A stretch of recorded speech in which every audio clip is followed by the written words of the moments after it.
On August 24, 1952, a single day in the summer heat of New York City, 8,000 children were rushed into emergency wards, their bodies seized by a virus that stole the very breath they needed to live. Within hours, the city's hospitals were filled with the silent, metallic silhouettes of iron lungs, metal cylinders that would become both prison and salvation for a generation of paralyzed youngsters. Poliomyelitis, a disease that had stalked humanity since antiquity, erupted in a series of terrifying waves in the early 20th century. Though the virus had been identified as early as 1908, it remained an invisible enemy, striking without warning and leaving a trail of crippling paralysis in its wake. The summer of 1952 marked the worst outbreak the United States had ever seen. In the United States alone, more than 57,000 cases were reported, and in the United Kingdom, the epidemic claimed over 2,000 lives. Children between the ages of 2 and 5 were the most vulnerable, their still developing nervous systems unable to fend off the virus that attacked the spinal cord's motor neurons. The hallmark of severe polio infection was respiratory failure. The virus could destroy the diaphragm, the muscle that powers inhalation, leaving victims unable to draw a single breath. In an era before modern ventilators, physicians turned to a device invented a decade earlier by Dr. Philip Drinker and Dr. Louis Shaw, the negative pressure respirator, better known as the iron lung. The machine encased a patient from neck to toe, creating a vacuum that pulled the chest outward, mimicking the natural expansion of breathing. When the vacuum was released, the chest fell, forcing air out of the lungs. In this relentless cycle, the iron lung became the only lifeline for thousands of paralyzed children. The rush to procure these machines was frantic. In New York City, Mayor William O'Dwyer ordered the emergency acquisition of 500 iron lungs, a staggering logistical feat that required coordination between manufacturers, the Red Cross, and private donors.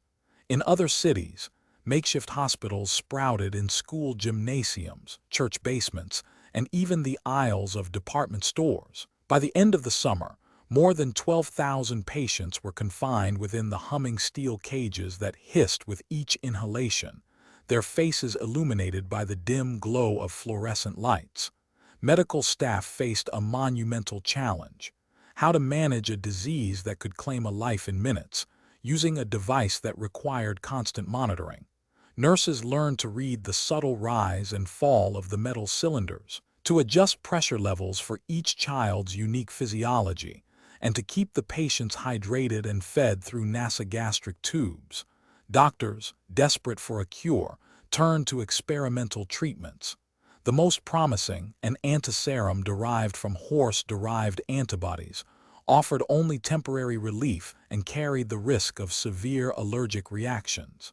In the midst of this crisis, a single breakthrough emerged from a laboratory in Ann Arbor, Michigan, a vaccine developed by Dr. Jonas Salk, based on an inactivated form of the polio virus.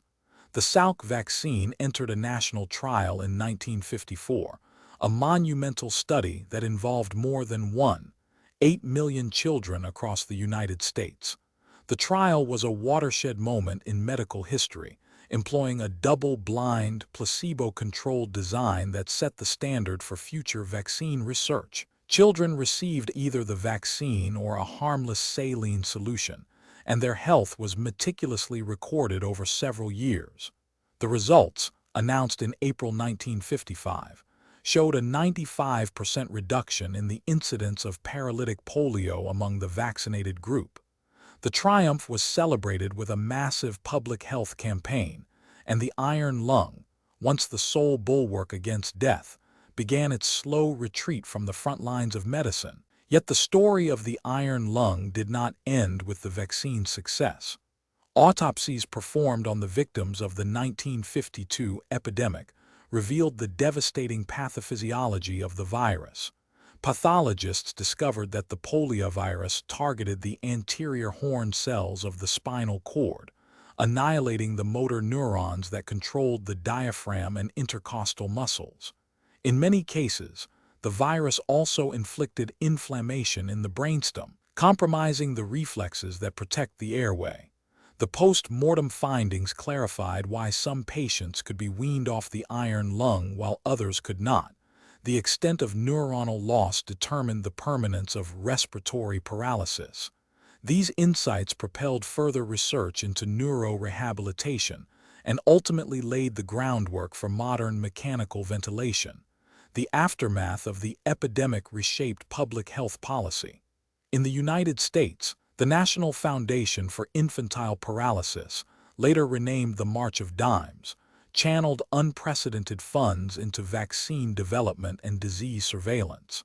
The success of the Salk vaccine inspired a second generation of vaccines, including Albert Sabin's oral poliovirus vaccine, which would become the primary tool for global eradication. By 1995, the World Health Organization declared the Americas polio-free, and in 2020, the disease remained endemic in only a handful of countries. For the children who survived within the iron lungs, life after the pandemic was a mix of triumph and lingering challenges. Some were eventually weaned off the machines as their respiratory muscles recovered, while others spent the rest of their lives dependent on mechanical ventilation. The experience forged a generation of advocates who championed disability rights, influencing the passage of legislation such as the Rehabilitation Act of 1973 and the Americans with Disabilities Act of 1990. Their stories also inspired a cultural shift, turning the iron lung from a symbol of despair into an emblem of human resilience. Subscribe to the Autopsy Files for more stories like this.